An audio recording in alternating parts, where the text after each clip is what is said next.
नमस्कार, मी स्वाती सकपाळ. आपण पाहत आहात जनादेश वृत्तवाहिनी. पाहूया आजच्या काही ठळक घडामोडी.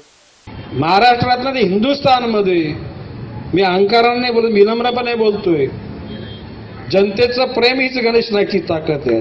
त्या ताकदीच्या जीवावर 25 वर्ष नॉन स्टॉप महापौर बनण्याचं भाग्य गणेश नाईक शिवाय या देशामध्ये कुठल्याही नेत्याला लाभलं नाही. हा अहंकार नाही, हे जनतेच्या प्रेमाची पावती मी सांगतो. त्या पक्षाने मला जर खुली सूट दिली ना तर यांचा मी काय बोललो, टांगा पलटील, घोडे फरार नाही, घोडे बेपत्ता करून टाकले. राज्याचे वनमंत्री गणेश नाईक यांची प्रभाग क्रमांक 18च्या बीजेपीच्या अधिकृत उमेदवार यांच्या प्रचारार्थ सानपाडा येथे कॉर्नर सभा घेण्यात आली.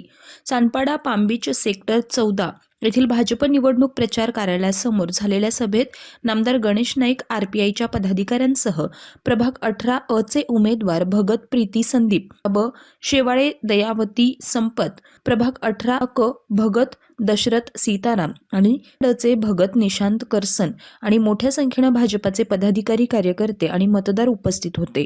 यावेळी नामदार गणेश नाईक यांनी प्रभाग 18 मधील भाजपच्या 4ही उमेदवारांना बहुमताने निवडून द्या असं आव्हान मतदारांना केलंय. नवी मुंबई महानगरपालिकेचा प्रभाग क्रमांक 18 ज्यामध्ये प्रीती संदीप भगत, शेवाळे दयावती संपत, दशरथ सीताराम भगत आणि निशांत करसन भगत हे 4 उमेदवार भारतीय जनता पक्षाचे आहेत. या लोकांनी पूर्वी जे कार्य केले, कोरोना कालखंडात काम केले, त्याच्या जीवावर इथली जनता त्यांना मनापासून सहकार्य करेल.